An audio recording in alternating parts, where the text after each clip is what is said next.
नमस्कार मित्रांनो, मी किरण दानावडे, मराठी डिजिटल गुरु या YouTube चॅनलमध्ये आपले स्वागत आहे। मित्रांनो, आजच्या व्हिडिओमध्ये आपण म्हाडा पुणे मंडळाच्या 2024 च्या सोडती संदर्भातील अतिशय महत्त्वाचे अपडेट पाहणार आहोत। त्यासाठी हा व्हिडिओ शेवटपर्यंत पूर्ण पहा। तर चला व्हिडिओ सुरू करूया।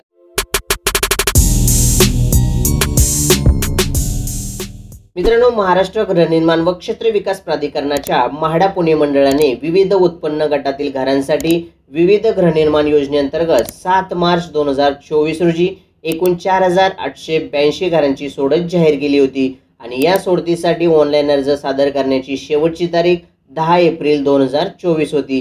परंतु या म्हाडा पुणे मंडळाच्या सोडतीसाठी मिळणाऱ्या अल्प प्रतिसादामुळे म्हाडा पुणे मंडळाने या सोडतीसाठी अर्ज करण्यासाठी मुदतवाढ दिली असून आता या सोडतीसाठी ऑनलाईन अर्ज सादर करण्याची शेवटची तारीख असणार आहे 30 मे 2024 आणि ऑनलाईन पेमेंट स्वीकृतीची अंतिम तारीख आहे 31 मे 2024। तर मित्रांनो, ही होती म्हाडा पुणे मंडळाच्या 2024 च्या सोडती संदर्भातील छोटीशी आणि महत्त्वाची अपडेट। धन्यवाद।